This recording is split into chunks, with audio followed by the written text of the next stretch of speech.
A very good afternoon to one and all having assembled here. So, a couple of the participants in the audience are joining this forum for the first time. So, thereby, I'll give a brief overview about the IAPP activities. IAPP, as it stands for Intercollegiate Academic Postgraduate Program. So, this is an academic forum that was initiated by the heads of the Department of Community Medicine of the medical colleges in Dakshin Kannada, Dr. A.G. Kulkarni, who is presently the IAPSM National President elect, was one of the key core members of this particular for starting this IAPP activity. So, Dr. A.G. Kulkarni has also joined with us today. I welcome you, sir. We all this particular IPP forum, the objective was to build the academic capacity of all the postgraduates for networking, for sharing of best practices in both academic and research amongst the medical colleges of Dakshin Kannada and the neighboring district, and also for exploring research and other academic collaborations. With this activity was being conducted on a bi-monthly basis. Once in 2 months, we used to conduct these activities, and it was conducted by the medical colleges of Dakshin Kannada on a rotation basis. So there were around 6 to 7 colleges then. However, with COVID, the these academic activities took a setback, but yes, the advantage that we explored was the online platform. And then we have now thereby started IPP activities in the online mode, so that we are expanding it and we are trying to reach out to the postgraduates all over the country, so that we can also share our experiences and learn from each other. So the mutual learning happens this particular way by expanding, at a national level and in the online mode. We try to have resource persons with expertise in the different areas of public health, so that it is of benefit for all the postgraduates as well as the faculty who attend this. Dr. Kulkarni, we welcome you, sir. Thank you, thank you. Yeah, I was talking to somebody, so I did not respond. Yeah, thank you.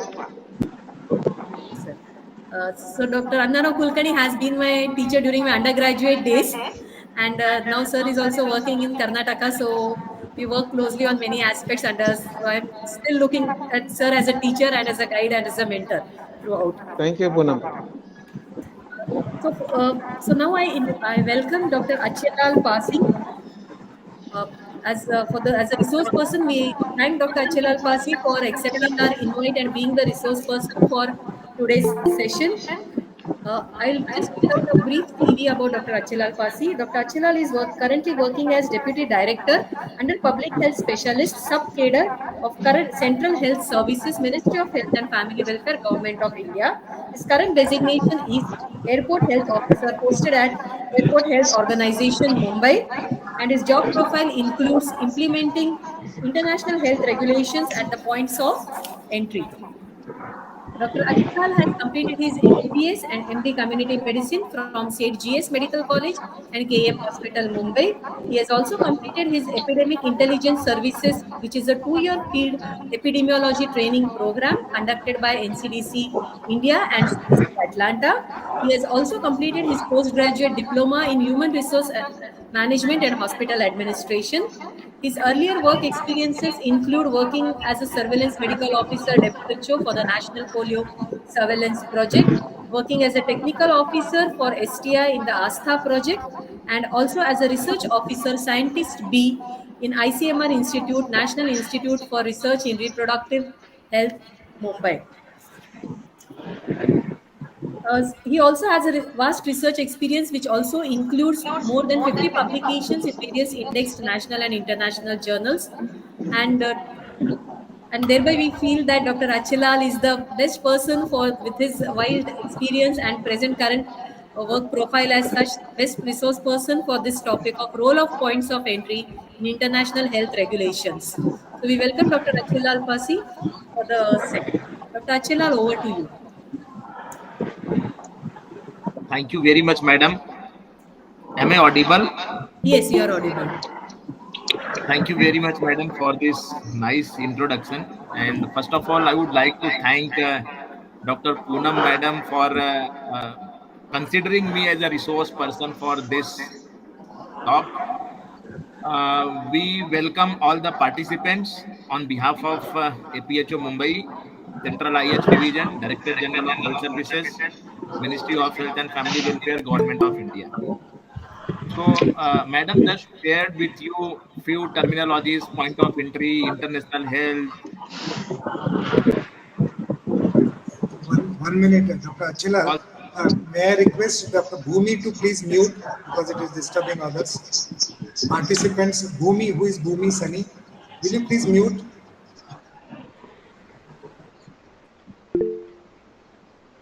Thank you.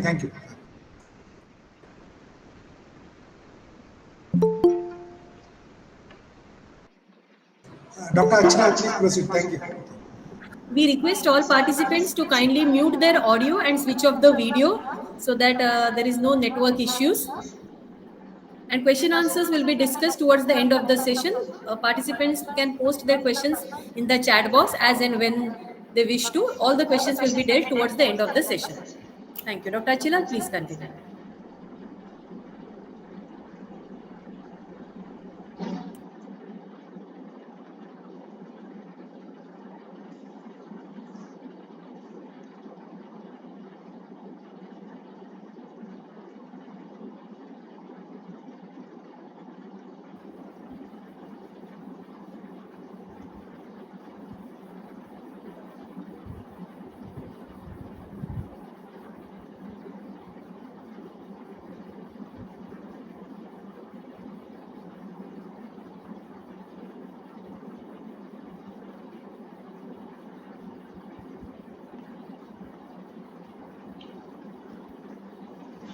Dr. Achilal, you may please go to the slideshow mode.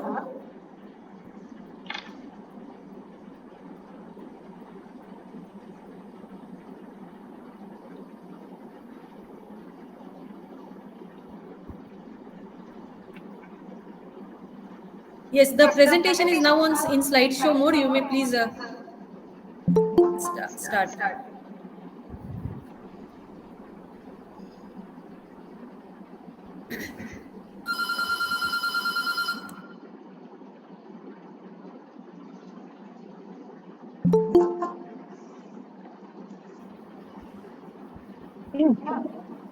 Dr. Achilal, I think your mic is mute.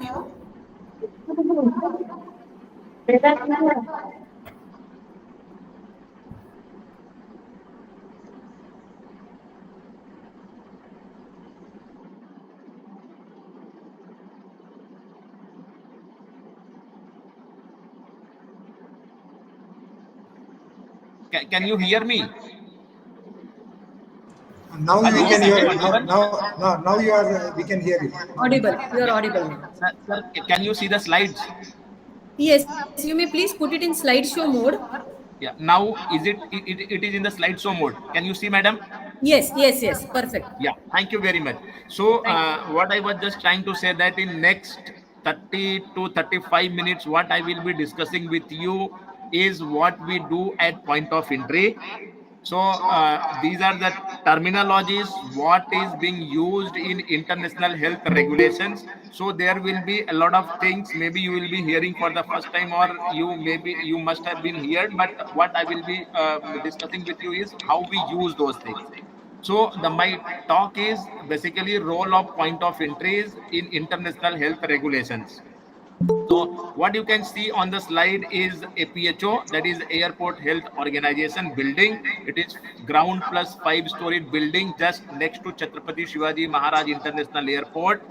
This organization comes under Directorate General of Health Services, Ministry of Health and Family Welfare, Government of India.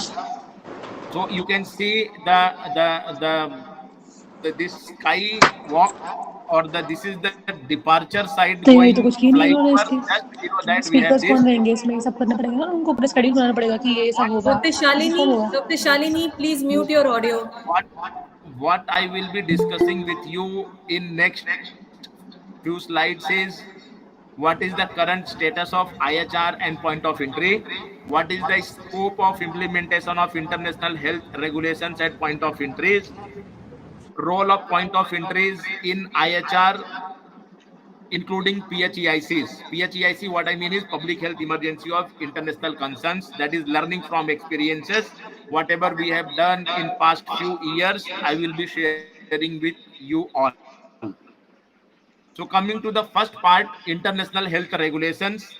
This is the document which has come into force since 2005. This is the WHO document, and this is not only the document, this is basically an agreement among all 193 countries which are signatory to the WHO Secretariat. It came into force on 15th of June 2007, and all the countries were supposed to implement these guidelines or these regulations in their country with a timeline. This ensures basically the maximum public health security while minimizing interference with the international transport and trade. So this document basically talks about the global health security, so that there should not be any threat to the country via the international transportations. And on the other hand, it also maximizes that every person, international traveler, should be treated with dignity.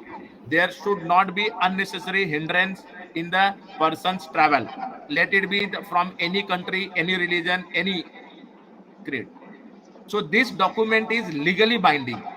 This is very important. This document is legally binding for WHO and the world's countries that have agreed to play by the same rules to the secure international health.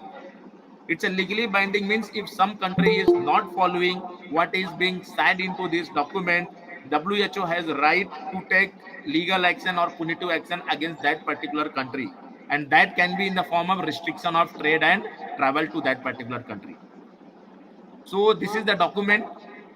Initially also, previously also, as you all know, that international health regulations is not the new thing. It has been thought long back. First document what came was like previous document. What was there? It was International Health Regulation 1969. Basically it was a sanitary rules and regulations for cargoes and transportations. And now what we have is the International Health Regulation 2005. This document is fully freely downloadable from WHO side. One can download and read it. So what is the difference between the previous one and this new one? If you just look at, there are many things, but striking features, striking differences on these three aspects. First one is previous document talks about only three diseases, that is cholera, plague, and yellow fever. But now the situation is WHO says that it should be dealing with the all public health risks. When I say all public health risks, it doesn't mean only the biological risk. It goes for CBRN, that is chemical, biological, radionuclear hazards. So there are possibilities where the chemical or the bioterrorism or chemical terrorism can also be used. So this document talks about that also. Previously the situation was like specialist driven response, like if a particular disease is there, so infectious disease, public health experts, only those people had the role and the responsibilities. But now it is not so. For example, if I say if chemical disaster is there or chemical problem is there or radionuclear leak is there at the airport or port, then it's a basically a tailor-made response. It's a tailored response. So health department has minimum role, maximum role is of the NDRF. So NDRF teams are deployed to take care of these things. Previously, it was talked about the border control, like wherever the problem is, I will just safeguard my country's border. So I will assume that I'm safe. But now it is not so. With increasing international travel, it is not possible. So the current document talks about containment at source. Like if you remember that when Ebola was there, so all the resources were concentrated at those points where the Ebola was. So this is what this document says, that whenever the problem is, all the resources should be directed towards that, and the problem should be contained at the source only. So if you download and read this International Health Regulation 2005, it has different parts. It has almost 10 parts. The first part talks about the different kind of definitions. It has 66 articles. These articles are basically the explanations, elaborations on the terms. For example, if I use the terminology point of entry. So what is the point of entry? That will be defined in different articles. If I say airport, what is airport? Operational definition is given into these articles. So there are total 10 parts, 66 articles, and 9 annexures. These annexures are basically the different formats, reporting formats, and the different instruments what is being used in this document. So this IHR document talks about the core capacities. There are basically 8 international health regulations, national level core capacities. These core capacities are legislation and policy, coordination, surveillance, response, preparedness, risk communication, human resource, and laboratory strengthening. When I say country, these are the country specific 8 core capacities. All the countries should strengthen their country with respect to these 8 components. And these 8 components are in line with these potential hazards. These are the 5 potential hazards what I just shared with you, CBRN.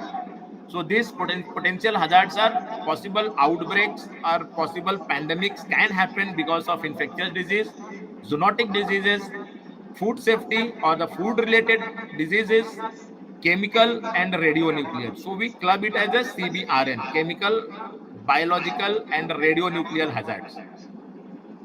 All these things are in annexure 1 of the document. And all these things need to be strengthened at point of entry. So what is this point of entry? This document says what is point of entry. Point of entry is the area where any international passenger may enter legally from one country into the another country. So ports, airports, and land borders. For example, in Amritsar, we have land border quarantine. Petrapol, we have land border quarantine center or land border health post. This is called as the whatever that airports are there. Airports that document defines as any place where the international passengers arrive. So Mumbai, Delhi, or even Mangalore, wherever that international passengers are coming, that becomes the airport as per this document. Similarly, the port, wherever that international trade is happening, international cargo is coming, that becomes the port.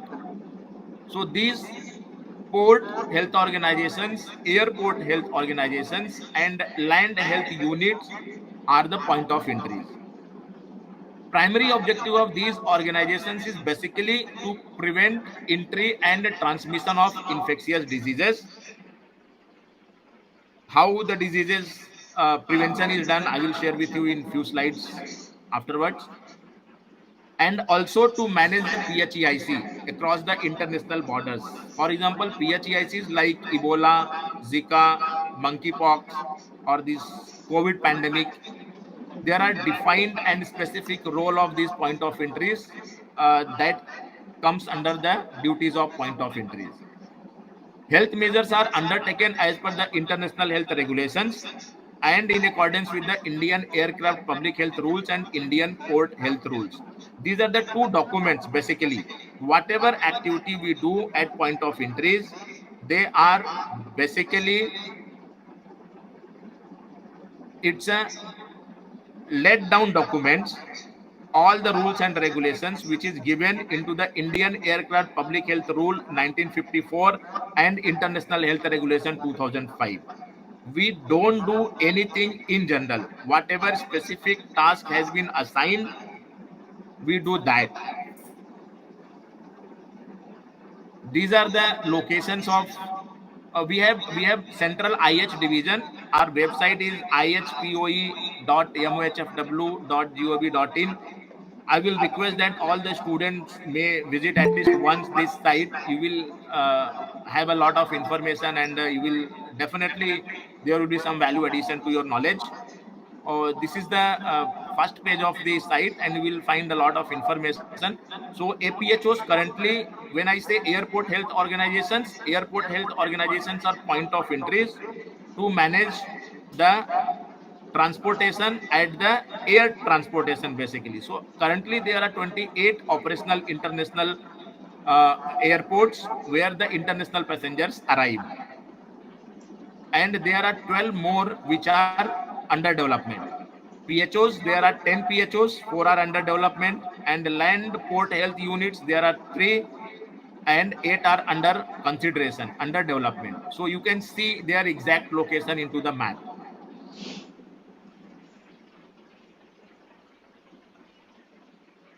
So this slide, just wanted to share this, that WHO has given a timeline to all the 193 countries to implement all the core capacities to strengthen their country with respect to these 8 core capacities.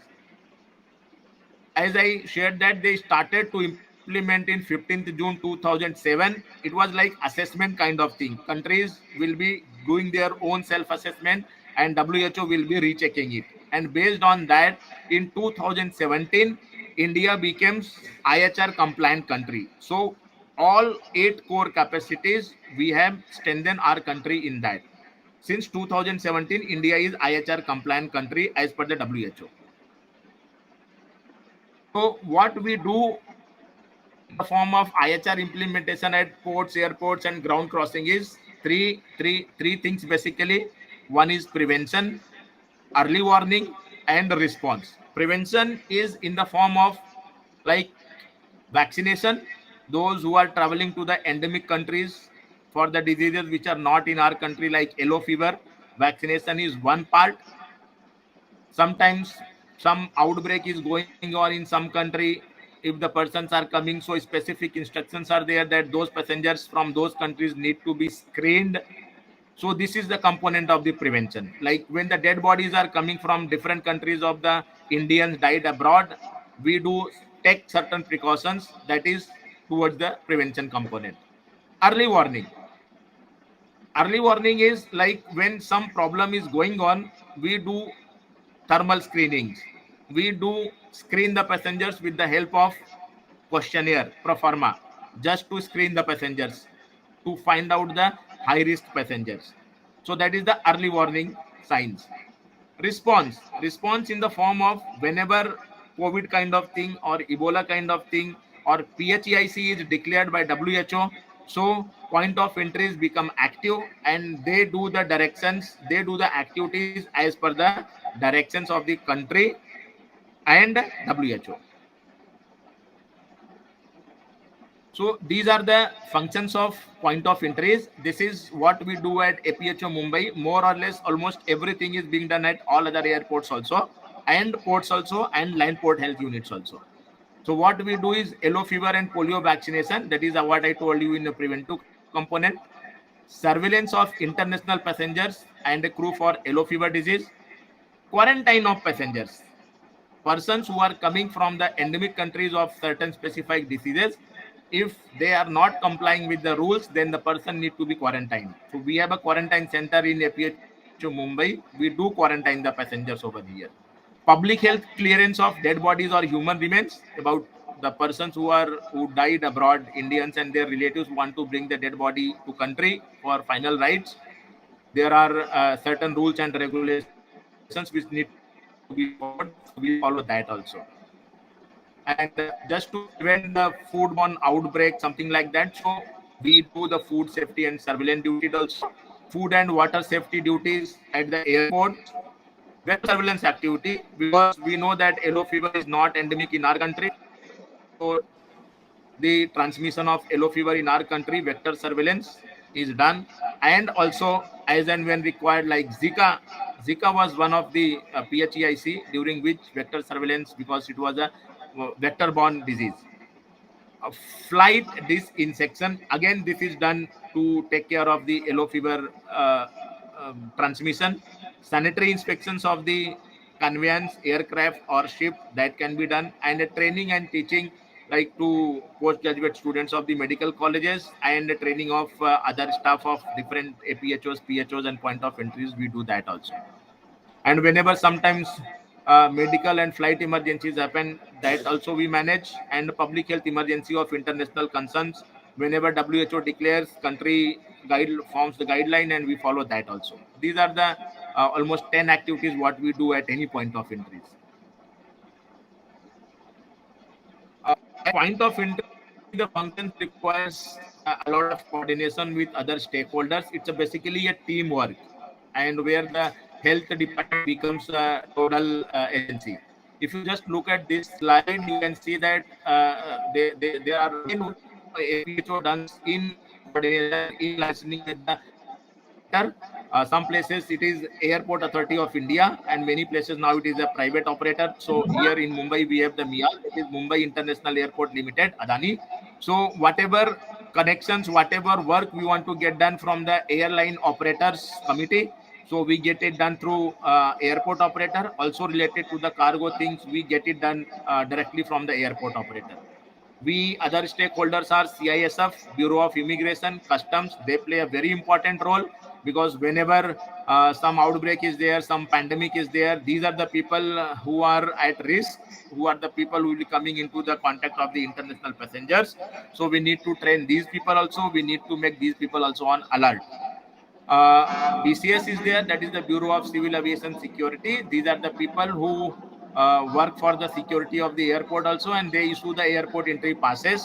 So only the bona fide persons can enter into the airport premise, not like everybody can enter. And flight kitchens, like flight kitchens are the places where the food is prepared and that food is being served into the aircraft. So we manage that also. And other food business operators, like if you go to the airport, you will find many stalls are there, and food is being sold at the in the premise of the airport also. So they are called as the food business operators. We do work with them also, so that sanitary conditions and hygiene, everything is well maintained, so that there should not be any possibility of food borne outbreak. And we do work in collaboration, close collaboration with local health government, that is Municipal Corporation of Greater Mumbai. Now it is termed as the Brihan Mumbai Municipal Corporation, and the government of Maharashtra, because many a times it happens that our resources are limited. We do need to take the help of the local government and the state government in the form of the manpower, infrastructure, and other resources also. So they are already in our stakeholders, so they provide support one to one. So we have another two departments, that is the animal quarantine and plant quarantine. We don't interact with them directly, but just to inform that there are two such kind of departments also at the airports. If anybody wants to bring the some animal, like pet dog is there or cat is there, so there are certain procedures that need to be followed. Animal quarantine department tells them. And if some plants or some agro product need to be imported into the country, then these are the people who take the lead into that. So this is the governing framework basically. If you just look at this at the center, what we have is a monitoring and surveillance. This monitoring and surveillance is the core of all the activities what we do at point of entries. And along with that, how we do that is the intersectoral coordination is very important activity. I just explained you in the previous slide. Training is one of the very important component, because whenever some basically with reference to the food outlets what I shared in the premise of the airport. So whatever licensing and regulations we do, that we do as per the FSSAI Act 2006. If you just see all these activities, they come under the square of Indian Aircraft Public Health Rule 1954. When I say it's an act, it's an act. When I say it's an act, that means these are compulsory regulatory requirements. If somebody is not following that, if somebody is not doing that, a punitive action can be taken on that, and it goes up to the level of financial fining, up to fine, up to closing the particular department. Like food business operators license can be suspended. And all these things come under the big umbrella of IHR 2005. So these are the components what comes under the IHR 2005. Based on this only, because our country is strengthened on these aspects, we are doing at point of entries. That's why WHO has declared India as a IHR compliant country. So to do all these activity, what infrastructure we have, what structure we have basically, as I shared with you, APHO Mumbai is a subordinate office under Directorate General of Health Services. So at the top, under Ministry of Health and Family Welfare, we have our DGHS, Director General of Health Services, Professor Dr. Atul Goyal sir. He is the team leader basically. We are working under his guidance and support. And there are many departments under Director General of Health Services, and one is International Health Division. That International Health Division is headed by a senior level officer, Deputy Director General, and one Assistant Director General to take care of the routine activities. There are total more than 30 point of entries. So these point of entries have almost same kind of structure. If it will be the port, there will be a port health officer. If it is airport, there will be a airport health officer, and there will be senior officers and some medical officers just to take care of the activities what is being done at these point of entries. There are health inspectors and nurses, health assistant, and field workers and other support staff, admin staff to take care of. Generally, the staff strength of any point of entry, like a big to small, but it goes like APHO Mumbai, it is around 70, 60 to 70. You will find the range everywhere. So coming to the individual activities, what we do, that is yellow fever vaccination. As I shared with you, we do the vaccination and we issue the certificate as per the IHR 2005. This is the certificate. This is the certificate pro forma, or the format is given into the IHR 2005 Annexure 6. Annexure 6 talks about in what format the certificate should be. So anybody cannot give the vaccine, yellow fever vaccine, and issue the certificate. It has to be taken from the authorized vaccination centers only.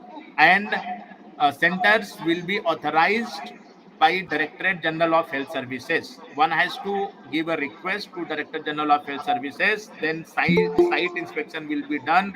If everything will be as per the norms, then only the center will be given permission. At presently, there are only government vaccination centers. In private, there is no yellow fever vaccination center, authorized vaccination center. So we do oral polio vaccination. There are 8 countries where the wild polio virus is circulating. This is as per the 2013 WHO statement, and based on that, Government of India has come out with the order that all those who are visiting to those 8 countries where wild polio virus is circulating, they should take precautionary dose. It is not regulatory, but one should take precautionary dose while visiting to those countries. This is the format what we do. This is another very important thing what we do, that is the GD clearance. This is GD is General Declaration Clearance. GD is like when a aircraft is landing at the airport, so the crew member has to submit a declaration about how many passengers were there on board, how many crew members were there, what is their health condition. Was there any episode that anybody has faced any kind of signs and symptoms of infectious disease during the travel? Like once the flight has taken off from a particular country or airport, and before landing, during the travel, is there any chance that any person has showed any kind of signs and symptoms? That crew member and the pilot, basically the pilot need to declare it. Okay, so based on this, we give the clearance to the aircraft that yes, now this aircraft is cleared, that there is no chance of having any infectious disease being transported from this aircraft. So this GD clearance is very important. And once the persons are coming entering into our country, like presently what is happening, that COVID screening is still going on at the airports, international airports. So first person to come in contact with the generally who comes is the first person contact is the immigration people. But currently what is happening, that health department is doing the thermal screening of all the passengers. So all the passengers who comes, they are thermal screened. If anybody is found to be symptomatic, the person is taken for the definite protocol, and according to the protocol we do the needful. Otherwise the person will go to the immigration counter, and the immigration officers are trained to check their yellow fever vaccination card. Those who are coming from the endemic countries, they need to produce the valid yellow fever vaccination certificate. If they don't have it, person is referred to the APHO to get quarantined. So whom we quarantine, this is as per the Indian Aircraft Public Health Rule 1954 and IHR 2005. Any person, foreigner or Indian, arriving by air or sea without a vaccination certificate of yellow fever will be kept in quarantine for a period of up to 6 days. 6 days, up to 6 days, the day from when he left the endemic country. So that's 6 days. 6 days because the maximum incubation period of yellow fever is 6 days. So we have quarantine center. This is like recently we had a lot of evacuees from the Sudan. So out of many passengers who arrived at Mumbai airport, 14, 15 people, they didn't have the valid yellow fever vaccination certificate. So those passengers were quarantined and just to look after whether they have any signs and symptoms of yellow fever or infections or not. And total bed, quarantine bed, what we have in APHO Mumbai is 30, but we can scale up to 80. And uh, we work in coordination with the state government and local government also. Like whenever there is a need, they provide the infrastructure, hospital facility to admit these people, quarantine people. Currently, up to till now, we have enough facility. Like whatever passengers come, we are able to quarantine at APHO Mumbai only. So this is another thing by which we prevent the transmission of the disease in our country. Whenever any person who has died abroad and their relatives want to bring the dead body to India, these are the four documents which are needed. Based on this, we give the clearance to the human remains. Then only the person will be allowed or the human remain will be allowed to enter in our country. First one is death certificate, embalming certificate, cancelled passport, and no objection certificate from Indian consulate. If the death certificate shows that person has died because of some mysterious disease or some infectious disease, then in that case, like COVID was there, so in that case we need to it's not that we will not initial phase, it was like sort of that kind of dead body should not be brought to the country. They should be disposed over there only the ashes should be brought to our country.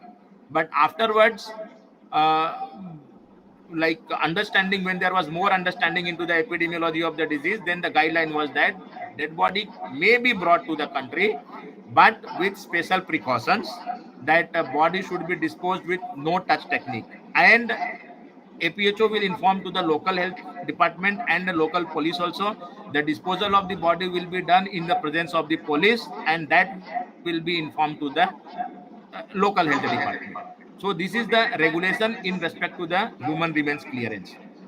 We do the vector surveillance because the thing is that mosquito can come through the aircraft also. So this is what we do. This is the part of the vector surveillance activity only. The disinfection part. Disinfection part. So inside the aircraft before boarding also the disinfection is done. Like mosquitoes will be killed if anything is there. If you can see that overhead lockers also are opened, and then the disinsecticide is that spread when the passengers are on board and flight is about to take off, then also. And once the when the flight is about to go down, that is top descent, then also it is done. So pre-embarkation or the pre-flight, what insecticide what we use is 2% permethrin.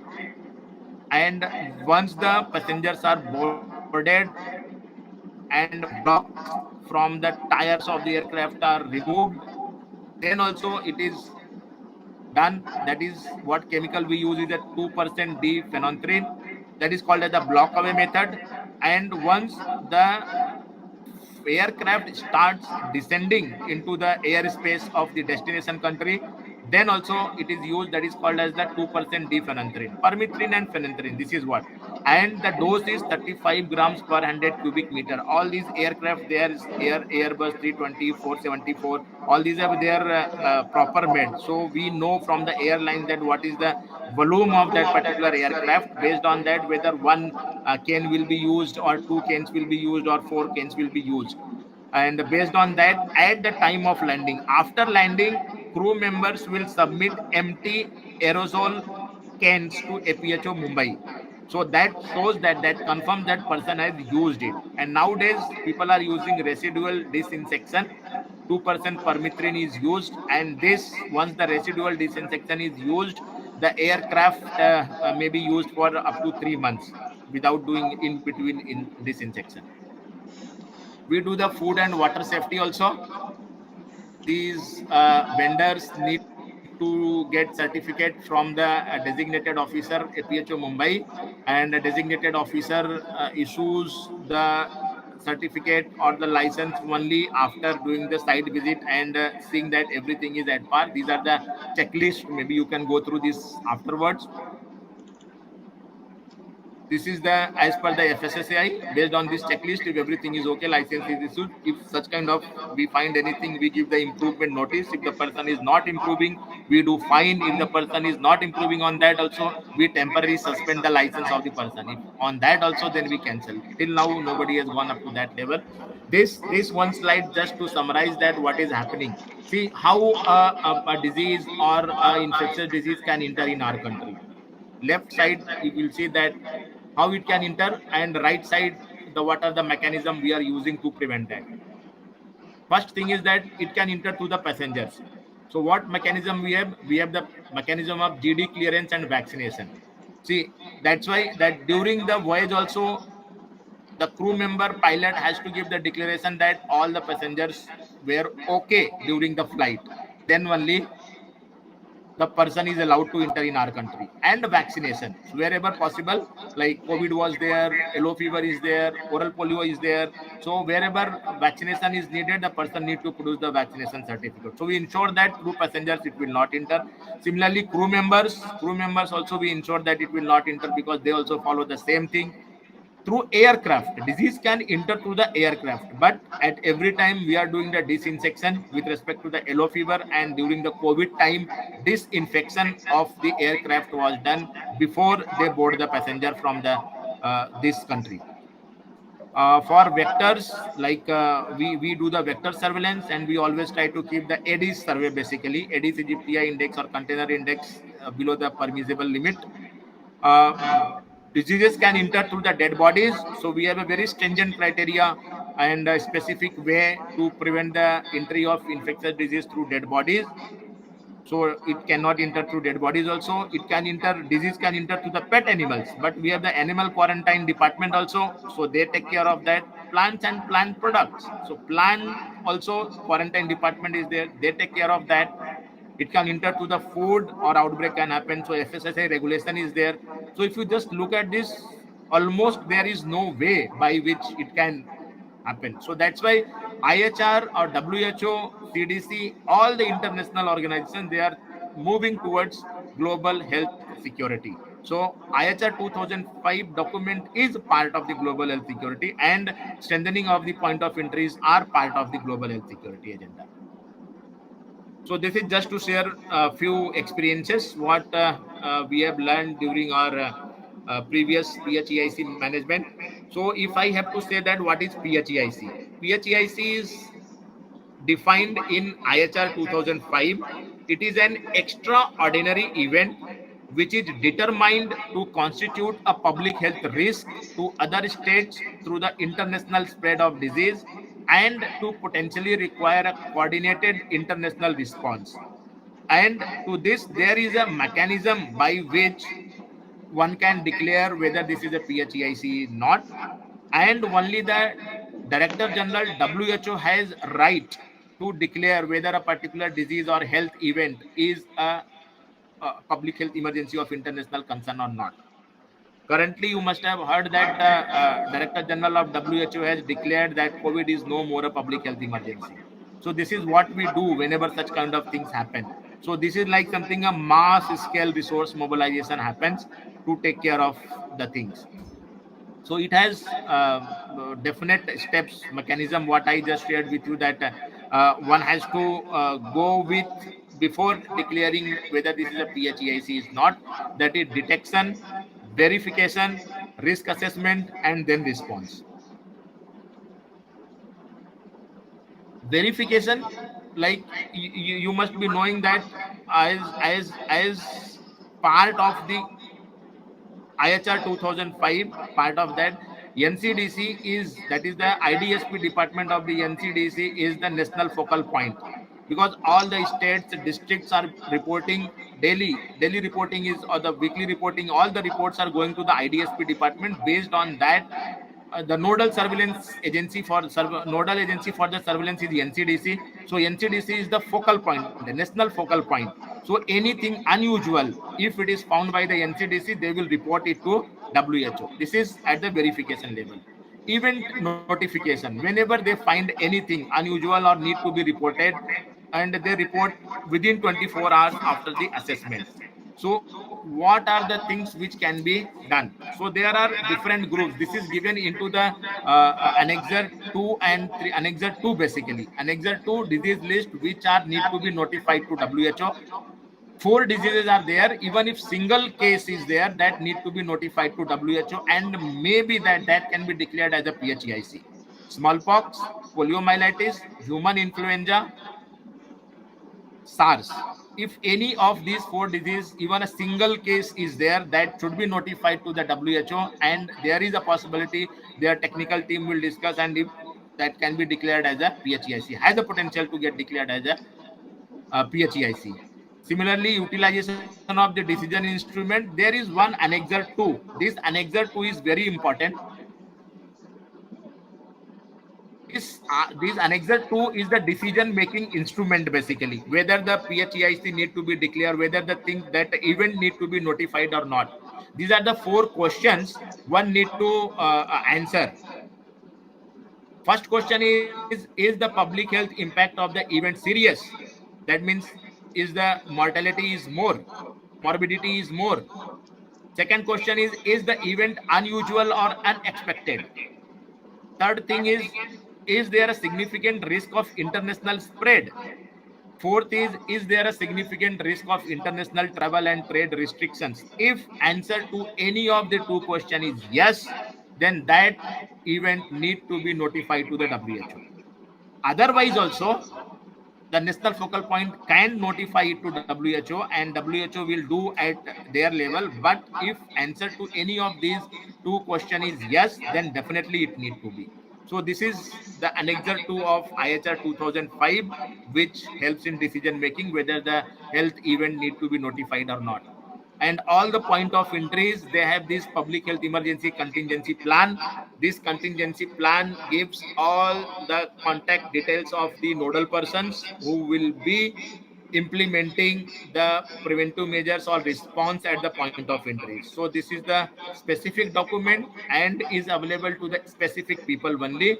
So whenever a PHEIC is declared or things are activated, immediately this book will come into picture and everybody do as per the defined role, predefined role. So intersectoral coordination, I'll just share with you. When Zika was there at that time, you maybe many of you must be knowing that Miti River flows just next to the Mumbai International Airport. This was the situation because then we had a meeting with the airport operator and BMC people, officials also, and immediately it was taken like got cleaned by putting the JCBs and other resources. So this is the importance of the and the value of the intersectoral coordination just to manage the situation. And we are in very good relation with the local government and state government. Kasturba Hospital of Infectious Disease is the main hospital.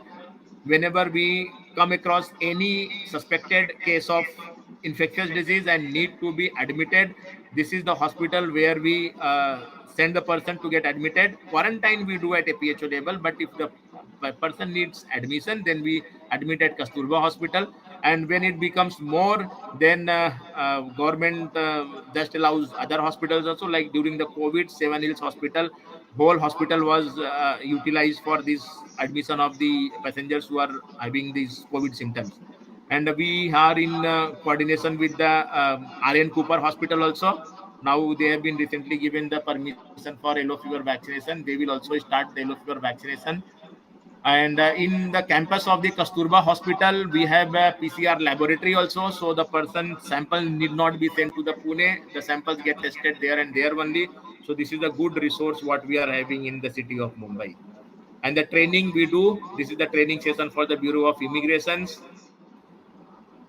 And many times whenever the PHEIC is there, we display such kind of advisories for the passengers also.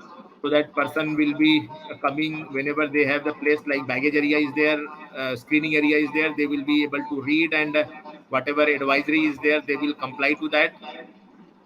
So this is what we do as a part of the thermal screening. All the passengers, whenever they come, we have these big thermal scanners. They pass through this, and any person suspected. Currently, the 2% random samples are taken from all the international passengers, and they are subjected to RT-PCR testing for whole genome sequencing, just to find out what is the trend of the virus in the passengers. So I think I'm supposed to end my talk over here. These were the objectives. At the end, hope I fulfill this objective. Thank you very much.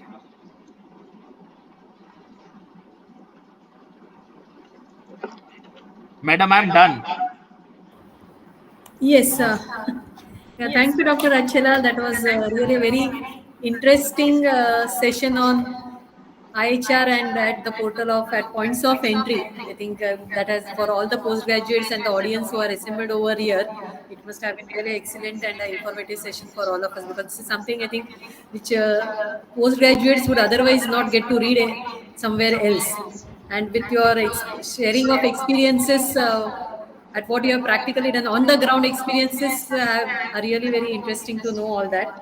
I thank you for having accepted our invite and giving this session. I invite Dr. Annarao Kulkarni, uh, President IPSM Karnataka State Chapter and President National Elect IPSM, uh, to say a few words. Thank you, Dr. Poonam. I thank Dr. Pasi for sparing his valuable time and giving us this wonderful insight into okay, this very important topic for postgraduates. Okay, we read things in the book, but what exactly is done on the ground? Okay, there is a lot of difference. I hope all the participants who have listened to his talk today are immensely benefited. Thank you, sir. Thank you very much. And in fact, I thank Poonam for inviting him.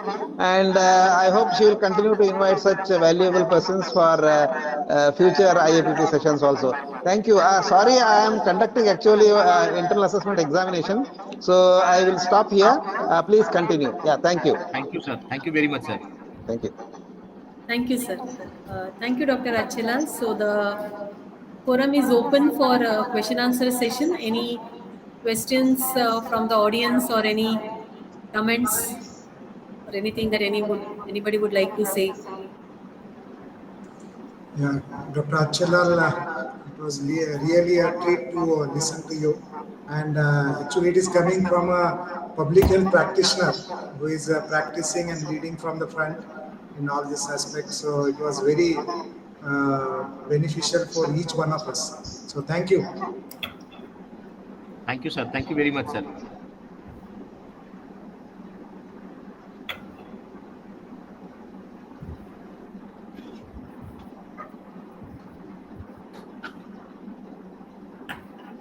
The feedback form link is posted in the chat group. Participants may fill the feedback form.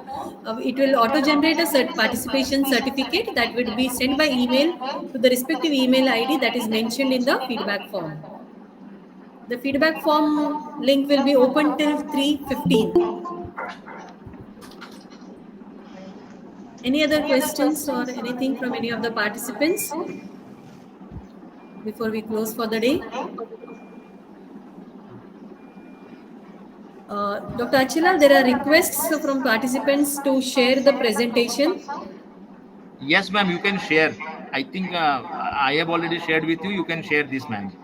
Yes, so we will be sharing the presentation with the participants who have attended the session. We'll share it in a day or Yes. so. Yeah. Now it's. Yeah. Thank you, ma'am. Yeah. Okay, so because there are no questions. Just wanted to say last thing, ma'am. Yes, yes. Our TDG sir, Dr. Senthil Nathan, is very keen and he is very interested in collaborating with the academics, is medical colleges also. So if sometimes you get time or opportunity in state chapters or national conferences, maybe you can invite him also. So it Definitely. will be good to listen to him, and what activity we do at point of entry level, what I shared with you, but what activity they do at CIH division level, that will be very interesting for the students and faculty also. Definitely, it will be our privilege, Dr. Achelal. So, yeah, we will reach out to him in the next conference of the academic activities that we plan. Dr. Achalal, one point I would like to mention. We are looking forward to invite you and sir in person also on behalf of the university to have some interactive workshop or session. We are looking forward for long-term association. Sure, sir. Thank you, sir. Thank you very much, sir. Dr. Achilal, I request you to, you can stop sharing your screen and you may switch on your video so that we can have a online photo. Maybe all the participants can please switch on their video.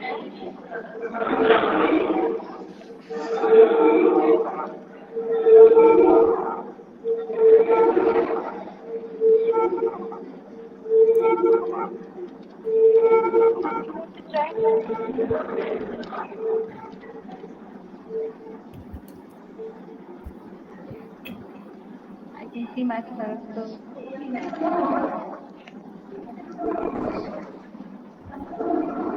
Okay. So we will have the photograph now. All smiles.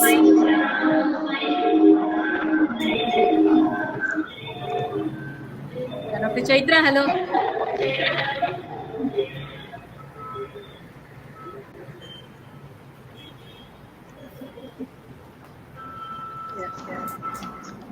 Okay, thank you all. Thank you, Dr. Achilal, once again. It was a pleasure listening to you. Thank you. Hello, Dr. Sheila. I would say this has been an alumni meet of KEM postgraduates. Yeah. Many of them are there here. It's good to see all of them here.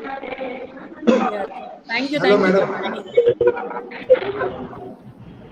It was a very good presentation from Prachila. Yes, yes, no doubt. As usual, comprehensive, compact to the point. Thank you, Yes, madam. yes. Thank you very much, Very madam. practical, precise and practical. Thank Thank you you. all. Thank you. Bye So we bye. conclude Bye. for the day. Thank you for being here. Thank you.